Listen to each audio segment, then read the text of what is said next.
Hello everyone, welcome to my channel. आज हम discuss करेंगे gaseous exchange in lungs and tissues. Respiratory system की अगर हम बात करें तो ये one of the important question है जो एग्जाम में पूछा जाता है as long question.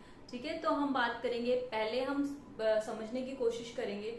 Last video में हमने जाना था कि मैकेनिज्म ऑफ रेस्पिरेशन क्या होता है, हम control of respiration, neural regulation हम पढ़ चुके हैं। ठीक है, तो हम आज इस वीडियो में जानेंगे कि टिश्यू लेवल पे और एल्वियोलाई लेवल पे लंग्स में रेस्पिरेटरी एक्सचेंज जो है, एक्सचेंज ऑफ गैसेस कैसे होता है। ठीक है, इस वीडियो में हम जानेंगे कि बोर इफेक्ट और हेल्डेन इफेक्ट, जो कि कभी कभी शॉर्ट क्वेश्चन पूछा जाता है, इसका क्या मीनिंग है। राइट, तो चलो शुरू करते हैं। पहले हम पढ़ेंगे कि टिश्यूज में जब भी मेटाबॉलिक रिएक्शन होता है, CO2 रिलीज होती है, हमें पता है, और ऑक्सीजन कंज्यूम करते हैं टिश्यूज। ठीक है, तो ब्लड सप्लाई जब वहां तक जाती है तो कैसे एक्सचेंज होता है गैसेस का, वो हम जानते हैं सबसे पहले। तो let's first talk about tissue level. Right, तो ये टिश्यू लेवल है, ये एल्वियोलाई लेवल है। अगर आप भी अच्छे से इसको कॉन्सेप्ट को क्लियर करना चाहते हैं तो एक पेज ले लो साथ में और ड्रॉ करो ताकि आपको क्लियर हो कि हम कर क्या रहे हैं। ठीक है, ओके, तो अब शुरू करते हैं टिश्यू लेवल पे। अब देखो, टिश्यू लेवल पे जब ऑक्सीजन जाती है, जब हमारा ब्लड जाता है, तो आपको ये पता होना चाहिए कि उसमें पार्शियल प्रेशर ऑफ गैसेस होता क्या है। तो ऑक्सीजन का पार्शियल प्रेशर होता है 100 mmHg और CO2 का पार्शियल प्रेशर होता है 40 mmHg। ठीक है, ओके, तो इस पार्शियल प्रेशर के साथ ये आर्टीरियल ब्लड है। ठीक है, ये वीनस ब्लड तक जब जाता है, वीनस ब्लड जब बनता है तो यहाँ बीच में हो रहा होता है कैपिलरीज में एक्सचेंज। राइट, तो बात करेंगे हम यहाँ पे अल्टीमेटली ये प्रेशर जो है यहाँ पे चेंज हो जाता है इन प्रेशर में। ओके, वो हम बात करेंगे कैसे। ओके, तो बेसिकली होता क्या है, सबसे पहले टिश्यूज को ऑक्सीजन चाहिए।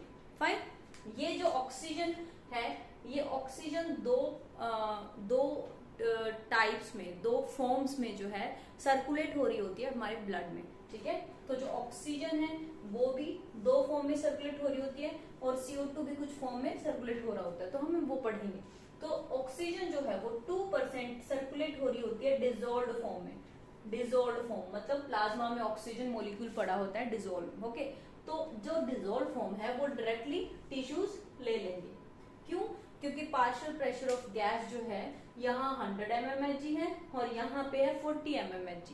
तो 40-60 का डिफरेंस है, 100 to 40। तो हमें पता है पार्शियल प्रेशर ऑफ गैस का जो डिफरेंस होगा, हाई प्रेशर से लो प्रेशर गैस मूव करेगी। तो ये सिंपल डिफ्यूजन की तरह गैस मूव करती है। ठीक है, तो ये डिजोल्व हो गई। दूसरा फॉर्म जो ऑक्सीजन का है 98%, वो होता है एज HbO2, मतलब कंबाइंड विद हीमोग्लोबिन। ओके, तो जब हीमोग्लोबिन में कंबाइंड होगा, ठीक है, तो ये होगा HbO2।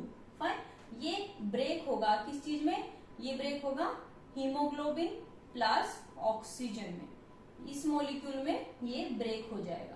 फाइन, तो ये जो ऑक्सीजन लिबरेट होगी, this will again diffuse into tissues, वो फिर से डिफ्यूज हो जाएगी सिंपल डिफ्यूजन से। तो समझ में आया, बहुत ही सिंपल है। ऑक्सीजन डिजोल्व भी डिफ्यूज हो जाएगी और HbCO2 से ब्रेक होकर ऑक्सीजन मॉलिक्यूल भी डिफ्यूज हो जाएगा।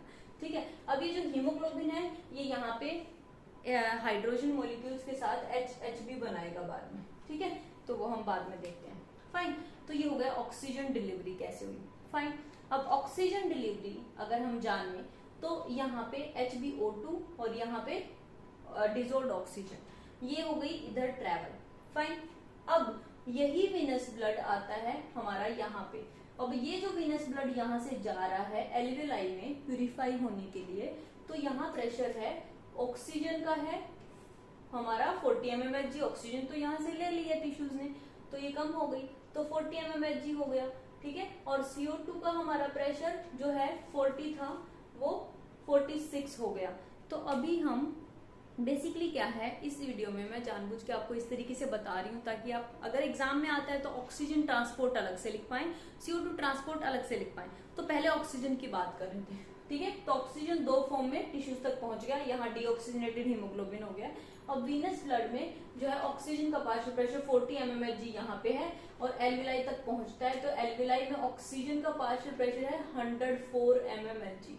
तो देखा आपने कितना डिफरेंस है दोनों में, तो इसीलिए डिफरेंस होगा तो क्या होगा, एल्वियोलाई में जो ऑक्सीजन मोलिक्यूल्स हैं वो सारे के सारे सिंपल डिफ्यूजन होके आ जाएंगे हमारे इस ब्लड में। ठीक है, इसीलिए ये ब्लड जो यहाँ पे होता है ये होता है आर्टीरियल ब्लड। मतलब ये वीनस एंड है और ये आर्टीरियल एंड है। यहाँ पे हमारा ऑक्सीजन का प्रेशर हो जाएगा 100 mmHg। क्यों? क्योंकि ऑक्सीजन डिफ्यूज हो गई है। तो उन्हीं दो फॉर्म में ऑक्सीजन डिफ्यूज होगी। ऑक्सीजन डायरेक्टली डिफ्यूज करके एज डिजोल्व ऑक्सीजन बनेगी और ऑक्सीजन डिफ्यूज करेगी, यहाँ पे HH भी प्रेजेंट है तो ये ऑक्सीजन के साथ कंबाइन करेगा और बना देगा हमारा HbO2 ऑक्सीजनेटेड हीमोग्लोबिन।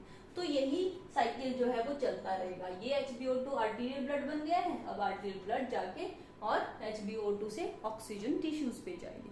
बहुत ही सिंपल है। अगर सिर्फ ऑक्सीजन डिलीवरी पूछी जाती है तो आप ऐसे लिखेंगे, लेकिन अगर आता है गैसियस एक्सचेंज बताओ, ओके, तो आप साथ में CO2 का भी बताएंगे। अब सेपरेटली अगर CO2 आता है तो अब हम डिस्कस करेंगे CO2 के बारे में, राइट। तो अब क्या करते हैं अब हम बात करते हैं, तो आपको ये बताना होगा ऑक्सीजन, ठीक है। अब CO2 जो है 3 फॉर्म में ट्रांसफर होती है। एक तो होती है डिसॉल्व्ड CO2, जैसे ऑक्सीजन डिसॉल्व हुई थी ऐसे CO2 मॉलिक्यूल भी प्लाज्मा में डिसॉल्व होते हैं, ये होती है 10%, ठीक है। दूसरा होता है हमारा Hb के साथ कंबाइन, HbCO2, ये होती है हमारी 20%, ठीक है। और लास्ट मोस्ट इंपोर्टेंट जो होता है बाइकार्बोनेट की फॉर्म में, ये होती है हमारी 70%। तो ये हमें जानिए सबसे इंपॉर्टेंट होता क्या है, ठीक है। तो हीमोग्लोबिन, मैंने ऑक्सीजन का जो ट्रांसपोर्ट है वो मैंने ग्रीन कलर से शो किया है, CO2 हम ब्लैक कलर में पढ़ेंगे ताकि आप बहुत ही डिफ्रेंशिएट कर पाए बहुत अच्छे से, राइट। तो टिश्यू से CO2 लिबरेट होगी, टिश्यू से CO2 लिबरेट होगी, पहली चीज तो यहाँ पे CO2 आ जाएगी प्लाज्मा में, जो कि हम 10% की बात कर रहे हैं, पहली बात। दूसरी बात क्या होगी, यही CO2 जो है ये इस हीमोग्लोबिन से कंबाइन होगी और इस HbCO2 बन जाएगा। ये क्या बनेगा? कार्बा अमीनो हीमोग्लोबिन। ओके, समझ रहे हो आप? तो 2 फॉर्म बन गई हैं CO2 की, एक है डिसॉल्व्ड फॉर्म, एक है हीमोग्लोबिन के साथ कंबाइन HbCO2, ठीक है। हीमोग्लोबिन के साथ कौन सी गैस बाइंड करेगी और कौन सी नहीं करेगी, ये जो मैकेनिज्म है ये बताता है हमारा ऑक्सीजन हीमोग्लोबिन डिसोसिएशन का, या फिर हेल्डेन इफेक्ट। और बोर इफेक्ट और हेल्डेन इफेक्ट यही चीज बताता है जो हम लास्ट में डिस्कस करेंगे। अभी बात करते हैं थर्ड फॉर्म ऑफ CO2। अब थर्ड फॉर्म ऑफ CO2 क्या होती है? यही CO2 आरबीसी के अंदर, ठीक है, जो भी वाटर प्रेजेंट होगा, पानी, वाटर और CO2, ये दोनों कंबाइन होंगे, बनाएंगे क्या? H2CO3 carbonic acid in presence of one enzyme Ca, carbonic anhydrase की प्रेजेंस में बन जाएगा कार्बोनिक एसिड। अब कार्बोनिक एसिड जो है वो ब्रेक होगा 2 पार्ट्स में, ठीक है। एक होगा H पॉजिटिव, जो कि हीमोग्लोबिन लेफ्ट जो होगा उसके साथ HHB रिड्यूस्ड हीमोग्लोबिन बना देगा, HHB बन जाएगा, ठीक है। और हमारा मेन जो चीज है वो है बाइकार्ब, तो यहाँ पे HCO3 नेगेटिव लिबरेट होगा, ओके। अब यहाँ पे एक एनायन एक्सचेंजर है जो कि HCO3 को बाहर फेंकेगा प्लाज्मा में और प्लाज्मा से क्लोराइड को अंदर ले आएगा, ओके। इसे बोलते हैं क्लोराइड शिफ्ट, क्लोराइड शिफ्ट, ठीक है। क्या होता है बेसिकली, इस बाइकार्ब को बाहर फेंकने के लिए क्लोराइड का अंदर आना जरूरी है, एनायनिक एक्सचेंजर है, ठीक है। नेगेटिव आयन बाहर जा रहा है, नेगेटिव अंदर भी आएगा। क्लोराइड के अंदर आने की वजह से वाटर इनटेक होता है, जिससे आरबीसी स्वेल हो जाती है, आरबीसी का साइज इंक्रीज हो जाता है। इसीलिए यहाँ बोलते हैं increase in PCV in venous blood. ये आपसे पूछा जा सकता है कि वीनस ब्लड में पीसीवी क्यों बढ़ जाता है, तो अराउंड 3% बढ़ता है ये, ठीक है। पीसीवी या फिर वर्ड यूज हो सकता है हिमैटोक्रिट, ओके। हिमैटोक्रिट जो है 3% बढ़ जाता है। अगर आपको कंफ्यूजन है पीसीवी क्या होता है, तो अगर हम एक टेस्ट ट्यूब में ब्लड लेके उसे सेंट्रीफ्यूज करें या फिर उसे थोड़ी देर के लिए छोड़ दें, तो एक कंटेंट, सेलुलर कंटेंट नीचे बढ़ जाएगा और ऊपर जो है प्लाज्मा कंटेंट रह जाएगा पानी वाला। तो जो सेलुलर कंटेंट है उस कंटेंट को हम बोलते हैं पीसीवी, ओके फाइन। तो इसे बोलते हैं क्लोराइड शिफ्ट, ठीक है, क्लोराइड शिफ्ट। बिकॉज ऑफ, एक बार फिर से ब्रीफ डिस्कस करते हैं, CO2 एंटर होता है, वाटर के साथ कंबाइन करके कार्बनिक एसिड बनाता है जो डिसोशिएट हो जाता है H पॉजिटिव एंड बाइकार्ब में। बाइकार्ब की एक्सचेंज में क्लोराइड अंदर आती है, ठीक है, जिसकी वजह से आरबीसी साइज बढ़ जाता है, हिमैटोक्रिट बढ़ जाता है। This is called chloride shift. अब इस क्लोराइड शिफ्ट का एक और नाम है जो आपको पता होना चाहिए, वो है hamburger, hamburger phenomena, hamburger phenomena. तो आपको ये पता होना चाहिए। ओके, ठीक है। तो यही जो मैकेनिज्म हमने आरबीसी में पढ़ा है वही सारा मैकेनिज्म यहाँ भी हो रहा होता है एक्सेप्ट क्लोराइड शिफ्ट। तो ये वाटर के साथ अगेन H पॉजिटिव और HCO3 नेगेटिव बनाएगा। ऐसे ही प्लाज्मा में हो रहा होता है। तो समझ आया आपको? ये जो 70% हम डिस्कस कर रहे हैं ये आरबीसी में होता है प्रीडोमिनेंटली और प्लाज्मा में भी हो रहा होता है। तो इसीलिए हम बोलते हैं कि जब भी CO2 कंटेंट बढ़ जाएगा तभी हम H पॉजिटिव आयन हमारे ब्लड में बढ़ जाएगा, एसिडोसिस हो जाएगा जब भी इंक्रीज इन CO2 होगा। ओके, तो ये था हमारा CO2 एट टिश्यू लेवल। अब CO2 यहाँ आ गया है ब्लड में, तो ब्लड का जो पार्शियल प्रेशर है CO2 का वो 40 से बन गया है हमारा 46 mmHg। ओके, ठीक है। अब ये जो बन गया है वीनस ब्लड जिसमें CO2 कंटेंट बहुत ज्यादा है। अब ये वीनस ब्लड आएगा हमारा लंग्स में एल्वियोलाई पे। ओके, तो यहाँ पे एल्वियोलाई में क्या होगा, अगेन जो डिजोल्व CO2 है वो डिफ्यूज कर जाएगा। क्यों? क्योंकि यहाँ पे पार्शियल प्रेशर है 40 और यहाँ 46 और यहाँ पे है 40, डिफरेंस है। तो हाई से लो तो जाना ही है, सिंपल डिफ्यूजन है, तो इसीलिए CO2 जो है डिफ्यूज हो जाएगा। अब यहाँ पे क्या है, अंदर H पॉजिटिव और बाइकार्ब यहाँ पे अगर नहीं है तो ये प्लाज्मा से अगेन क्लोराइड बाहर आ जाएगा यहाँ पे और बाइकार्ब अंदर आ जाएगा जो कि यहाँ यूज होगा। ओके, यहाँ HCO3 नेगेटिव तो है ही, हमें पता है। ओके, तो ये जो है ऐसे एक्सचेंज हो सकता है। तो बाइकार्ब आरबीसी के अंदर आ जाएगा, HCO3 नेगेटिव H पॉजिटिव के साथ क्या बनाएगा, कार्बोनिक एसिड बनाएगा। ठीक है, कार्बोनिक एसिड टूट जाएगा हमारा वाटर और CO2 में। ओके, अब वाटर और CO2 में टूट जाएगा तो वाटर जो है वो वहीं रहेगा और CO2 जो है वो डिफ्यूज हो जाएगा। क्यों? क्योंकि पार्शियल प्रेशर का डिफरेंस है। तो समझ आया आपको? यहाँ पे एक चीज है HbCO2, ठीक है, ये जो है ब्रेक हो जाएगा हमारा Hb प्लस CO2 में और CO2 जो है वो डिफ्यूज हो जाएगा इनटू एल्वेलाई। ओके, ये जो Hb है ये हमारा for the time being HHB बन के रहेगा, जैसे ही ऑक्सीजन आएगी ये HbO2 बन जाएगा।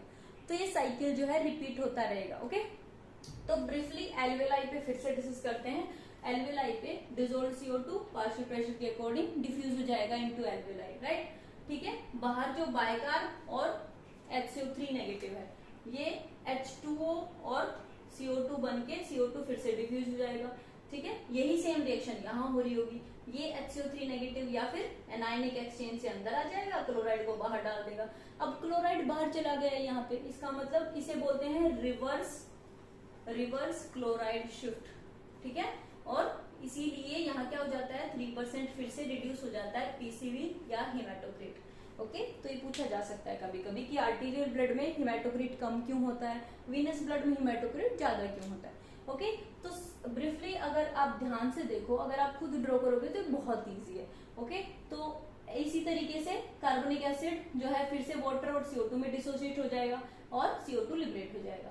HbCO2 भी ऐसे ही ब्रेक हो जाएगा Hb एंड CO2 में और CO2 लिबरेट हो जाएगा। इस तरीके से हमारा एल्वेलाई में CO2 आ जाएगा एल्वेलाई में और ऑक्सीजन आ जाएगी ब्लड में, फिर से बन जाएगा ऑक्सीजनेटेड ब्लड। ऑक्सीजनेटेड ब्लड फिर से यहाँ आएगा टिश्यूज में, ऑक्सीजन लिबरेट हो जाएगी, CO2 फिर उन्हीं 3 फॉर्म में आ जाएगी हमारे ब्लड में, बना देगी उसे वीनस ब्लड।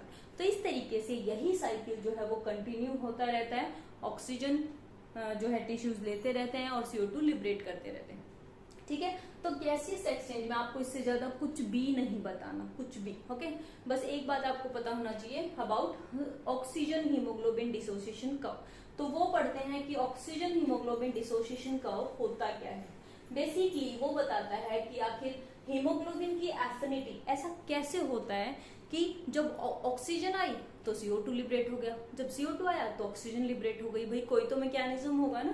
ठीक है, तो ऑक्सीजन हीमोग्लोबिन डिसोसिएशन कर्व अलग से क्वेश्चन भी आ सकता है, आपको पता होना चाहिए। ये होता है with change in PO2 haemoglobin percentage saturation, किस चीज के साथ, विद ऑक्सीजन सैचुरेशन किस तरह से वेरी हो रही है। ठीक है, कभी कभी ये सेपरेट क्वेश्चन भी आता है, तो आपको ये पता होना चाहिए। तो ये जो कर्व है ये एस शेप कर्व होता है, S shape sigmoid shape curve होता है।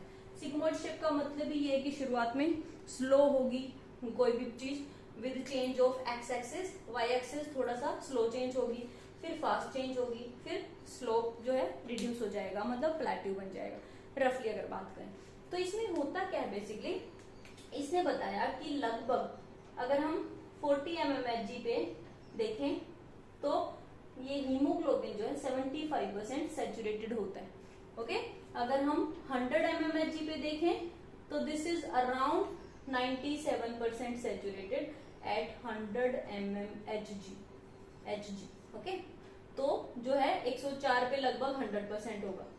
ठीक है, अब बात करते हैं इसका सिग्निफिकेंस क्या है। ऑक्सीजन हीमोग्लोबिन कर्व आपको ये बताता है कि जब 100 mmHg प्रेशर होगा हमारा ऑक्सीजन का, PO2 जब 100 होगा वो कहाँ होता है, हमारा एल्वेलाई लेवल पे। ठीक है, एल्वेलाई लेवल पे। ओके, अब एल्वेलाई लेवल पे अगर 100 mmHg प्रेशर है तो Hb जो है ऑक्सीजन के साथ बाइंड करके रहेगा। ठीक है, अब ये हो गया एल्वेलाई लेवल पे। अब 40 कहाँ होता है, टिश्यूज में, है ना, टिश्यूज में 40। तो जैसे ही 40 mmHg प्रेशर पे हमारा हीमोग्लोबिन जो कि ऑक्सीजनेटेड है ये पहुंचेगा तो आप समझ पा रहे हो क्या होगा, कर्व यहाँ से यहाँ शिफ्ट हो जाएगा। इसका मतलब क्या है कि सिर्फ 75% सैचुरेटेड होगा हीमोग्लोबिन। अब इस बात को क्या बोलेंगे हम कि 40 mmHg जैसे ही प्रेशर पे पहुंचेगा ब्लड, अनलोडिंग हो जाएगी ऑक्सीजन की, अनलोडिंग ऑफ ऑक्सीजन। समझ आए? तो इस तरीके से बताता है ये कि टिश्यूज पे ऑक्सीजन लिबरेट क्यों होती है, अनलोडिंग क्यों होती है ऑक्सीजन की, क्योंकि पार्शियल प्रेशर पे हीमोग्लोबिन जो है सैचुरेशन कम हो जाती है। ओके, तो ये हो गया हमारा अनलोडिंग ऑफ। ये कर्व बताता है कि ये जो पॉइंट है 40 mmHg ये टिश्यू को रिप्रेजेंट कर रहा है, मतलब लेस सैचुरेटेड, और यहाँ पे हाई सैचुरेटेड लेवल एल्वेलाई को प्रेजेंट कर रहा है। समझ में आया? तो इस तरीके से बताते हैं। ओके, अब ये जो कर्व है ये शिफ्ट हो सकता है, ये जो कर्व है ये शिफ्ट टू राइट भी हो सकता है, शिफ्ट टू लेफ्ट भी हो सकता है। शिफ्ट टू राइट का क्या मतलब है कि 100 mmHg पे पहले 97% सैचुरेटेड था, अब ये अराउंड 80% सैचुरेटेड है। मतलब क्या है कि अनलोडिंग हो गई है।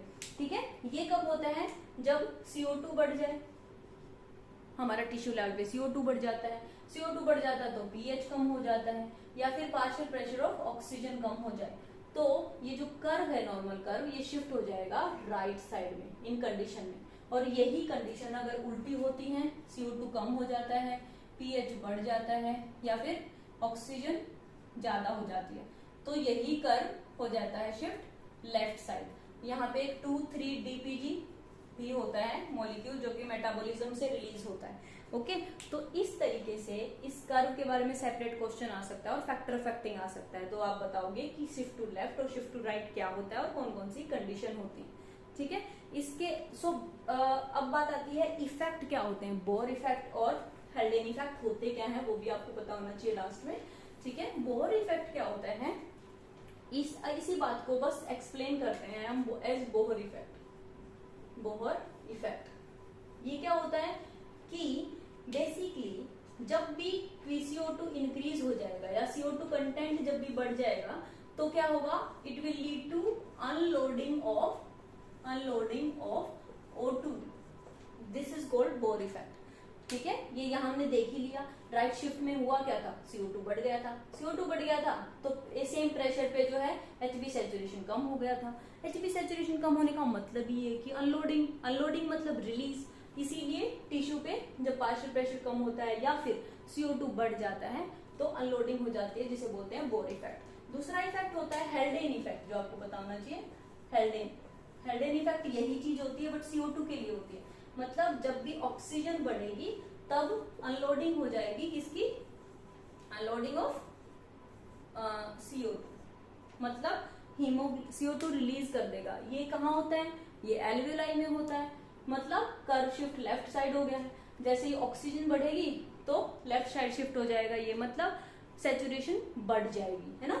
अब देखो यही कर्व ऐसे है तो इसी पार्शियल प्रेशर पे सैचुरेशन और ज्यादा बढ़ गई है।